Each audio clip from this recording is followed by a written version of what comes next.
It's a Catholic traditionalist, he, him, says that God is real, has an argument, and if we answer his questions, we'll be admitting the existence of God. So how I have you a doing, question, Catholic? though. Sure. If we answer God's questions or if we answer the caller's questions? Because if we can't answer the caller's questions, then it's going to be a real short call. Yeah. So how you doing, Catholic traditionalist? Yes, I'm doing very good. How you doing? Good. Did I get the relic tier system right? That was for you. Can I call you CT for Catholic traditionalist?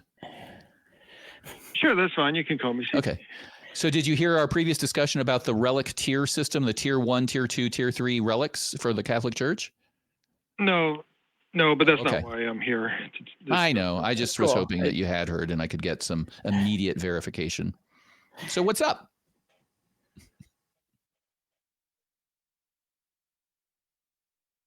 You have the floor. Did we lose him? I don't know. Are you there, CT? It's a miracle.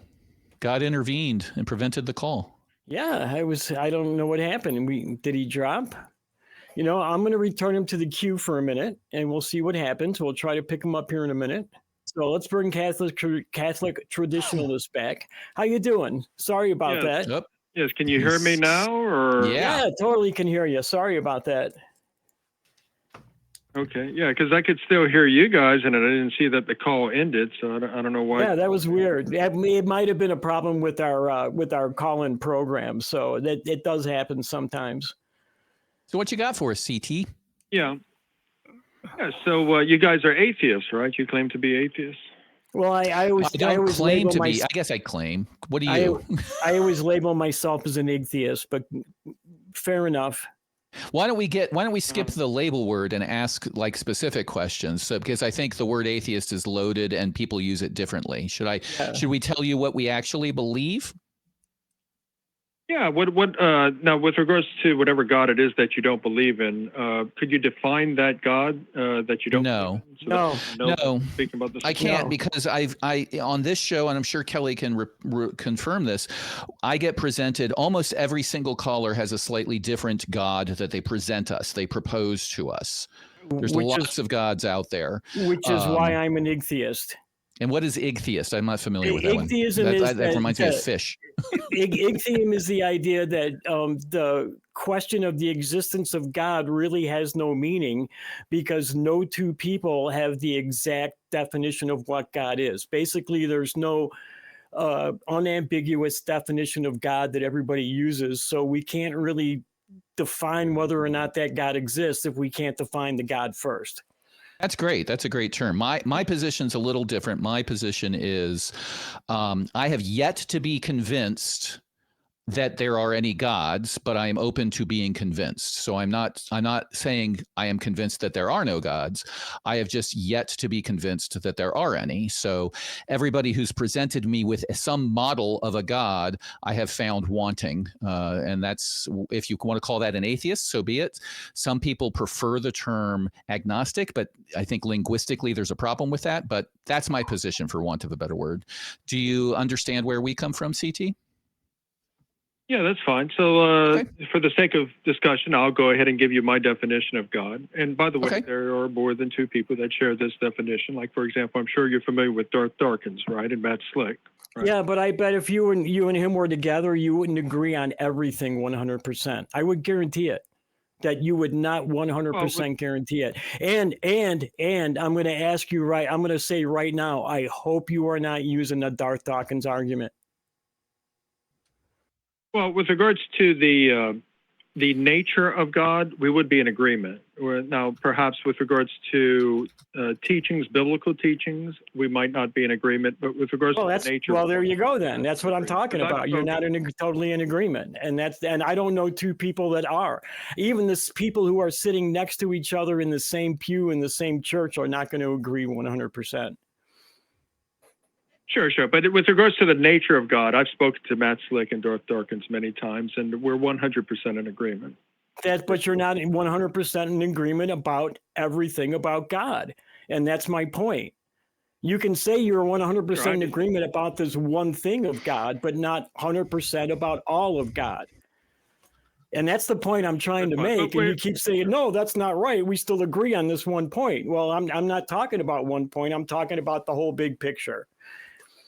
Sure, I understand. But there are people that do share my view because I'm a traditional Catholic and there's other traditional Catholics. And I'm sure that those people do not agree with you 100%. Could I finish speaking without being interrupted? Am I going to be interrupted every single time? If you're going to keep saying the same thing over and over, I'm going to interrupt you to tell you yourself. I'm going to tell you the same thing I just told you before. So let's not repeat ourselves and let's move on. Can I make the point about other traditional Catholics, or I'm not going to be able to make that point? You're not going to allow me to make that point?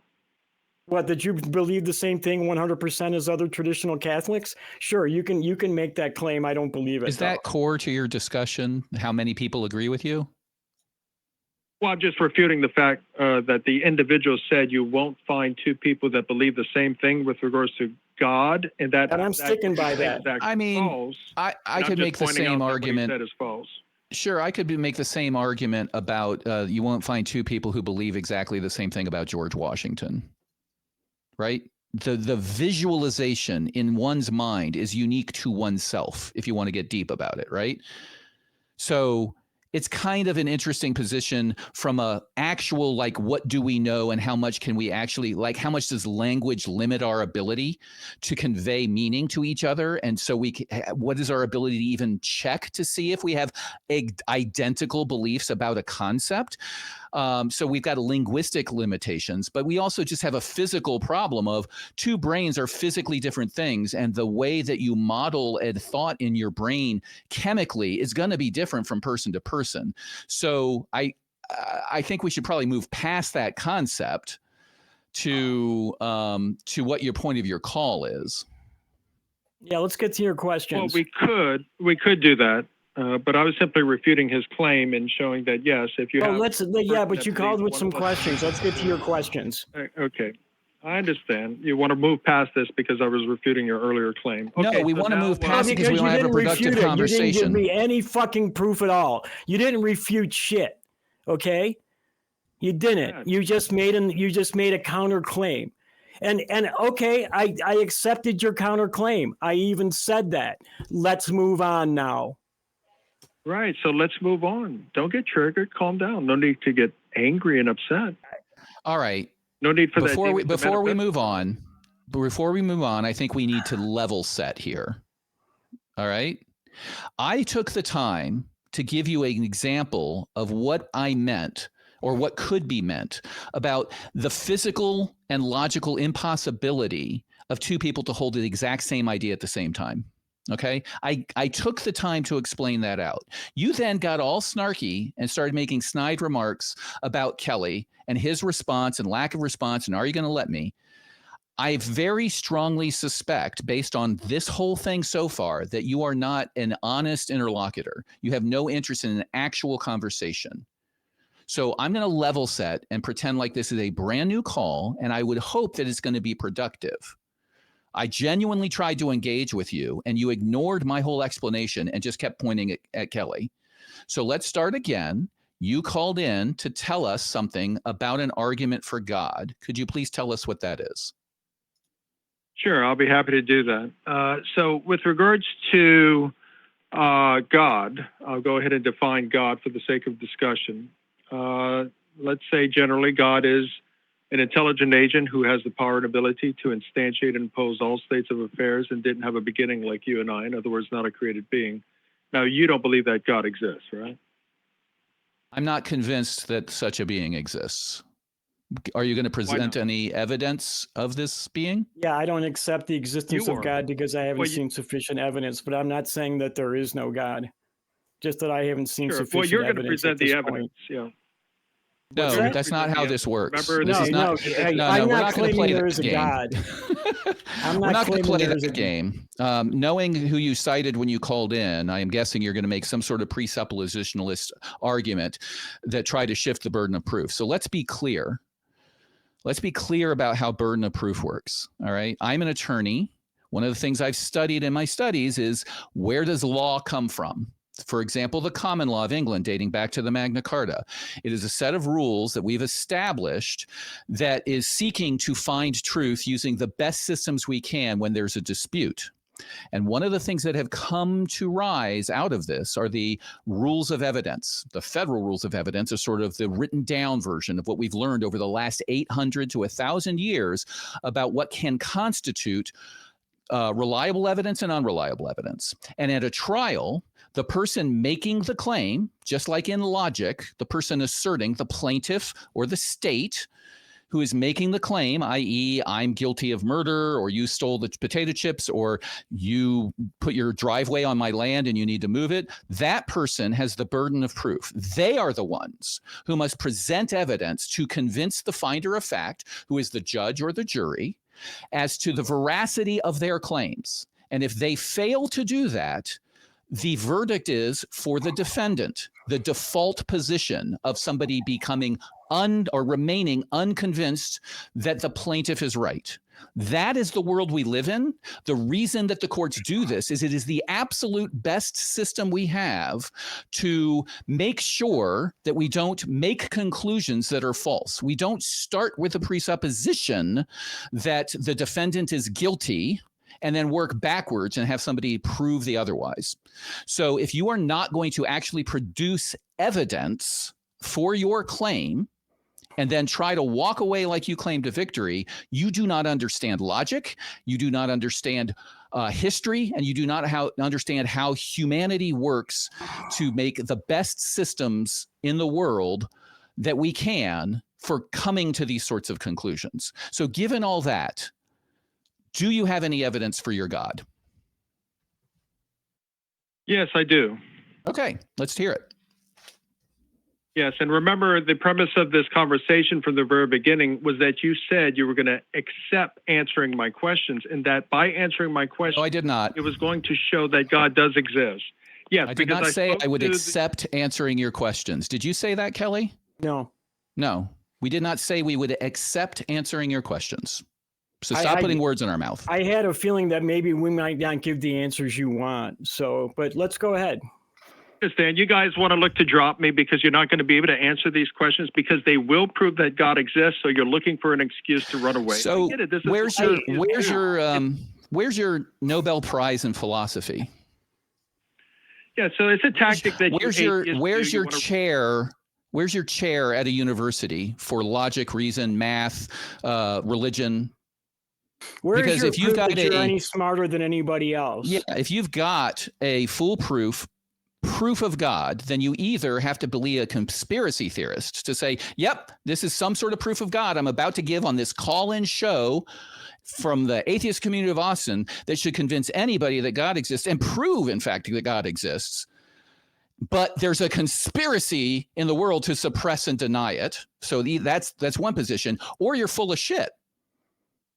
There's a flaw in the argument, one or the other. So instead of beating your chest and claiming repression and censorship and trying to claim a win without even having an argument, when you know that we're going to actually be skeptical of your claims, why don't you tell me why you are calling this show and not writing up a paper and proving to the world that you have irrefutable proof that God exists? You've spent 10 minutes arguing and not giving your argument at all. I don't know, and then you're saying it's our fault, but you haven't, and we've asked you to start your questions like 3 times. Yeah, I was told by the call prompter that you would agree to answer my questions. And I am not the call prompter. So you're not going to address anything I just said. You're not going to address anything I just said. I would agree to hear your questions, but you're not even asking the questions. All you're doing is complaining about other shit. Just ask the fucking questions.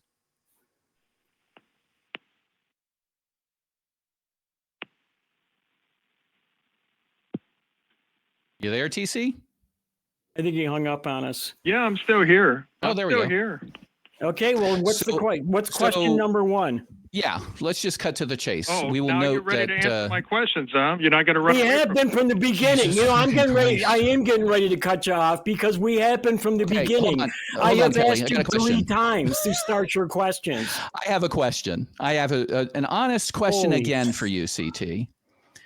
Do you think that the way you're behaving, i.e., trying to get your debate, let's call it a debate partner, to accept some sort of weird sentence, like you accept that you will answer my questions up front at the beginning of some sort of argument, is a representation of what it's like to have an honest conversation?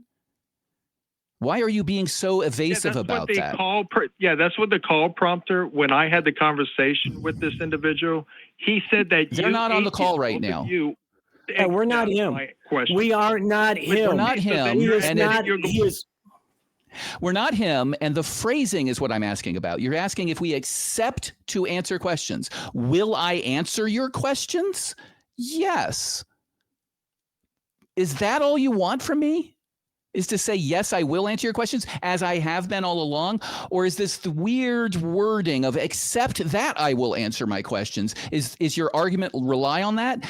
If not, then what the fuck are you doing? Can you just please be an honest person, get off some sort of script, and just have a conversation about what evidence you have of God? Now, guys, if you're going to go ahead and keep putting me on mute and then taking me off of mute, you got to tell me when you take me off. I haven't muted you once. You haven't muted him once, have you? Muted you once. You have been muting me, but I know for a fact you guys have been muting me. Nope, have not muted you once. You know what? Yeah. You know what? I'm done with this call because you did not call to have a conversation. You called to whine. You called to whine and complain, and I'm not going to sit here and have you whine and complain. Let's mark the time. It's been 11 minutes and 48 seconds. In the second call, I dropped them. It's 11 minutes and 48 seconds without wanting to get us to agree to some sort of weird thing. No, it was 11 minutes of him complaining that we didn't want to hear the questions that I asked him 4 times to ask. Yep. That's why I dropped his call, because I asked him 4 times to ask his questions. All he could do was complain that we weren't asking him to ask his questions.